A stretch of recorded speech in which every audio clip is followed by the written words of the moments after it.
आप देख रहे हैं सौगंध टीवी, सौगंध वतन की। 7 समंदर पार मैं तेरे पीछे पीछे आ गई। ओ जुल्मी तेरी जान, ओ जुल्मी तेरी जान तेरे कदमों के नीचे आ गई। फिर इस गाने का क्या होगा? पोथी पढ़ पढ़ जग भया पंडित भया न कोय, और 2.5 आखर प्यार का पढ़े सो पंडित होए।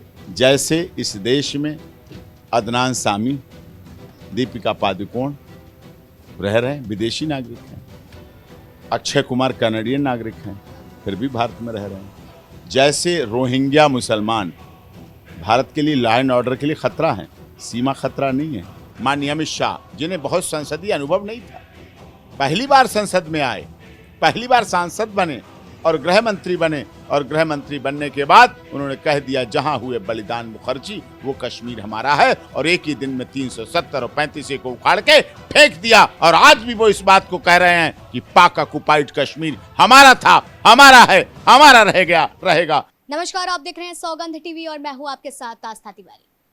सीमा हैदर कहें या मीना, दरअसल आज के समय जो सबसे ज्यादा चर्चित विषय है वो भारत में यही बना हुआ है।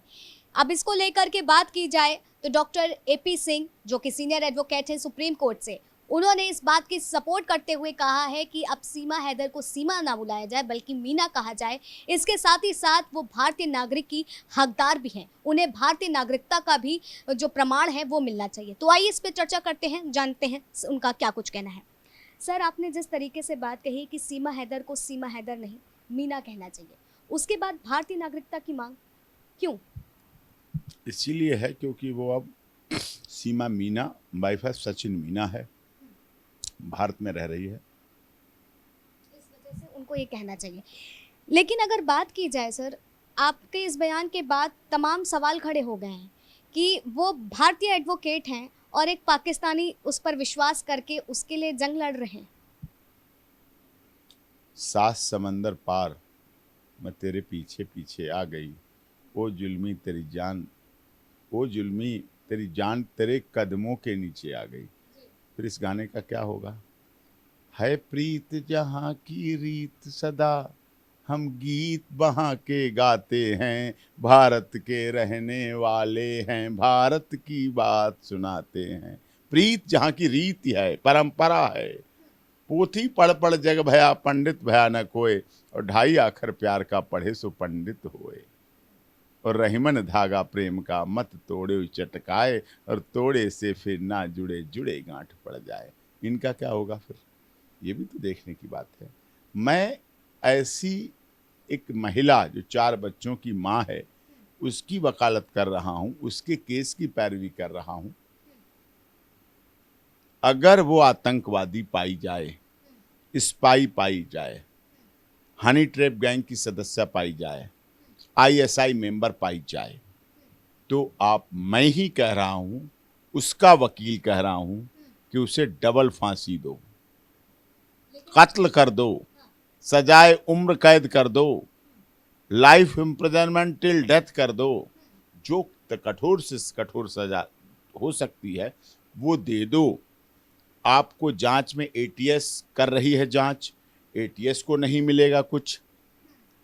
अगर उसके बाद आपको IB से जांच करानी पड़े, RA से जांच करानी पड़े, आपको NIA से जांच करानी पड़े, आपको गृह मंत्रालय से, रक्षा मंत्रालय से जांच करानी पड़े, आपको CBI से जांच करानी पड़े, आपको honourable high court supreme court के रिटायर्ड 3 जस्टिस की निगरानी में जांच कराइए, उसके बाद भी आपको कुछ ना मिले उसके खिलाफ, आप पॉलीग्राफी टेस्ट कराइए, लाई डिटेक्टर टेस्ट कराइए, ब्रेन मैपिंग टेस्ट कराइए, नार्को टेस्ट कराइए, आपको फिर भी ना मिले, आप बच्चों के भी नार्को टेस्ट कराइए, ब्रेन मैपिंग कराइए, लाई डिटेक्टर कराइए, पॉलीग्राफी टेस्ट कराइए, साइबर क्राइम को लगाइए, पाकिस्तान के राजदूत को अपने लगाइए, नेपाल के अपने राजदूत को लगाइए, दुबई के राजदूत को लगाइए, UNO को लगाइए, सब जगह पूरी जितनी जांच कर सकते हैं आप सारी जांचें कर लीजिए। और सारी जांचों में वो यही पाई जाए कि ये भोली भाली प्यार में अंधी लड़की है, जिसने अपना दीन छोड़ा, धर्म छोड़ा, देश छोड़ा और अपने दुध मुहे बच्चों को लेकर सचिन के प्यार में यहाँ आ गई, फिर तो उसे अपना लोगे, फिर तो उसे अपना बना लोगे। वैसे आपका अपना मन, और आप तो वरिष्ठ पत्रकार हैं, ग्राउंड जीरो पर रिपोर्टिंग करती हैं, कई कई बड़े मामलों में रिपोर्टिंग की, और जो आपने रिपोर्टिंग की और जो चीज़ चलाई वही सत्य भी हुई। यानी कि एक तरफ ब्रजभूषण के मामले में जो आपका व्यू था वही जांच एजेंसियों का व्यू भी निकला और वही अदालत का व्यू भी निकला। इसलिए मैं बड़ा सम्मान के साथ कहना चाहता हूं कि अगर सीमा सीधी, सच्ची, प्यारी निकले फिर तो आप उसे सपोर्ट करेंगी कि भारत में रहना चाहिए। जैसे इस देश में अदनान सामी, दीपिका पादुकोण रह रहे हैं, विदेशी नागरिक हैं। अक्षय कुमार कनाडियन नागरिक हैं, फिर भी भारत में रह रहे हैं। जैसे रोहिंग्या मुसलमान भारत के लिए लॉ एंड ऑर्डर के लिए खतरा हैं, सीमा खतरा नहीं है, सीमा के बच्चे खतरा नहीं है, लेकिन वो यहाँ रह रहे हैं। रोहिंग्या मुसलमान, इतने वरिष्ठ लोगों के नाम गिना दिए, इतने हस्तियों के नाम गिना दिए, लेकिन इनमें से कौन गलत रास्ते से भारत आया? सब लॉन्ग टर्म वीजा से आए, सब कर रहे, यहाँ वेरिफिकेशन हुआ, लंबे समय रहने के बाद, ड्यू वेरिफिकेशन के बाद नागरिकता का प्रोसेस होता है। अब आपने इनकी तो बात कह दी, रोहिंग्या किस साधन से आए थे? रोहिंग्या जो आए हैं उनका क्या साधन है? बांग्लादेश से जो घुसपैठ होती है वो किस साधन से होती है? आते हैं। 1971 के बाद बांग्लादेश से आए भारी मात्रा में लोग, तिब्बत के दलाई लामा जी तिब्बत से आए भारत, बड़े संत हैं, मैं बड़ा सम्मान करता हूं उनका, शांति और अहिंसा के प्रतीक हैं, बौद्ध की गरिमा को लेके चलते हैं। बुद्धम शरणम गच्छामि, तो मैं वही तो कह रहा हूं, बुद्धम शरणम गच्छामि। बुद्ध की शरण में वो आई है, बुद्ध की धरती है, बुद्ध की धरा है।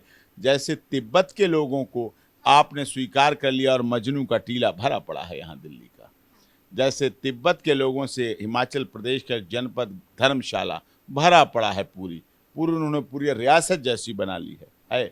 जब उनको स्वीकार कर लिया तो एक सीमा और 4 बच्चों को भी स्वीकार कर लो। आपकी सारी बात से हम सहमति रखते हैं, आपने बहुत अच्छी सारी चीज़ें बताई। अभी शुरुआती दौर में आपने कई चीज़ें बताई हैं, आपने दोहे भी हमको सुनाए, गाने भी सुनाए, लेकिन अगर बात की जाए तो भारत का संविधान तो मेरे हिसाब से तथ्यों के आधार पर ही चलता है।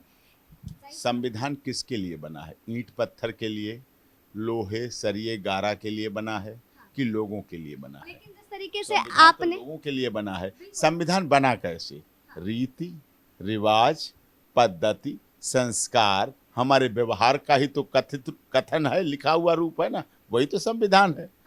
कोई संविधान पैराशूट से तो आया नहीं, यही। और अगर वो संविधान इतना ही अटल होता तो 72 संवैधानिक संशोधन हुए ना इस देश में।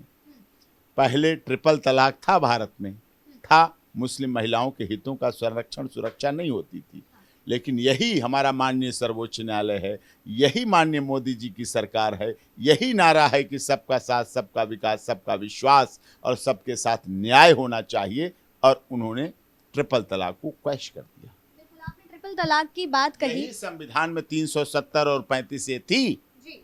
और यही भारतीय जनता पार्टी के नेता माननीय अमित शाह, जिन्हें बहुत संसदीय अनुभव नहीं था, पहली बार संसद में आए, पहली बार सांसद बने और गृह मंत्री बने, और गृह मंत्री बनने के बाद उन्होंने कह दिया जहां हुए बलिदान मुखर्जी वो कश्मीर हमारा है, और एक ही दिन में 370 और 35 को उखाड़ के फेंक दिया। और आज भी वो इस बात को कह रहे हैं कि पाक ऑक्युपाइड कश्मीर हमारा था, हमारा है, हमारा रहेगा। और हमारे देश के माननीय गृह मंत्री और उस समय के अब के रक्षा मंत्री माननीय राजनाथ सिंह खुलेआम कहते हैं, अभी 1 महीने में उन्होंने 2 बार कहा कि पाक ऑक्युपाइड कश्मीर हमारा था, है और रहेगा, और किसी भी क्षण हम उसको ले लेंगे। और बलूच के लोग जो वहां रहते हैं पाक ऑक्युपाइड कश्मीर का हिस्सा हैं, उनमें सीमा भी एक है। जब वो भारत की सोचती है, भारत की बात करती है, जब वो देखती है भारत में बेटी बचाओ बेटी पढ़ाओ का नारा पाकिस्तान में नहीं है, बेटी बचाओ बेटी पढ़ाओ का नारा भारत में है। ठीक है, मैं आपकी बात से सहमति रखती हूँ कि बेटी बचाओ का नारा भारत में है। ट्रिपल तलाक की आपने बात करी, सीमा ने भी ये कहा कि उसके पति ने उसको 2 बार तलाक दिया। आप भी इस बात से वाकिफ़ हैं और आपने भी ये बात कही है कि तलाक हुआ है, लेकिन ट्रिपल तलाक की जो चीज़ें हैं वो भारत में तो नहीं है, भारत में बंद हो गया है। तो भारत में इन चीज़ों को कैसे मान्यता दे दी जाएगी कि ट्रिपल तलाक उसने पाकिस्तान में दिया है? पाकिस्तान में ट्रिपल तलाक हो चुका है तो पूरी दुनिया में माना जाएगा। अगर नेपाल में शादी हो चुकी है तो वो शादी पूरी दुनिया में मानी जाएगी। ऐसा नहीं कि जब देश बदले तब शादी हो और तलाक हो। हर जगह तलाक, बार बार डाइवोर्स नहीं केस लड़े जाएंगे। जहाँ एक बार शादी होती है, अगर भारत में शादी होके जाती है तो कनाडा में हमारी बहुएं पहुंचती हैं, कनाडा में शादी होके आती हैं तो भारत में बहुएं मानी जाती हैं। आदरणीय राजीव गांधी जी ने भी विवाह किया, सोनिया जी से प्यार किया, प्यार को पकाया, धोखा नहीं दिया, छोड़ा नहीं। सोनिया जी को भारत लाए, सम्मान के साथ लाए। और सोनिया जी की शीलता देखिए, शालीनता देखिए, सद्भाव देखिए, भारत के प्रति प्यार देखिए, भारत की सभ्यता संस्कृति के संस्कार देखिए कि जब से उन्होंने सिर पर पल्लू रखा, भारत की संस्कृति, भारत की बहू बनी, वो पल्लू हटा नहीं। चाहे राजीव गांधी के शरीर के चिथड़े बोरी में भर के आए, जूतों से पहचाना गया उन्हें, देश के प्रधानमंत्री के आए, लेकिन वो महिला हिली नहीं, अपने दोनों बच्चों का पालन पोषण किया और भारत ने भी उन्हें इतना सम्मान दिया कि 10 वर्ष तक वो प्राइम मिनिस्टर में कर रही। प्रधानमंत्री को बनाने वाली अगर महिला थी तो सोनिया गांधी। यहाँ 1 महीना से आतंकवादी है सीमा, स्पाई है, जासूस है, चोर है, उचक्की है, लफंगी है, बदमाश है, पता नहीं क्या क्या नहीं कर दिया गया। आप देख रहे हैं सौगंध टीवी, सौगंध वतन की।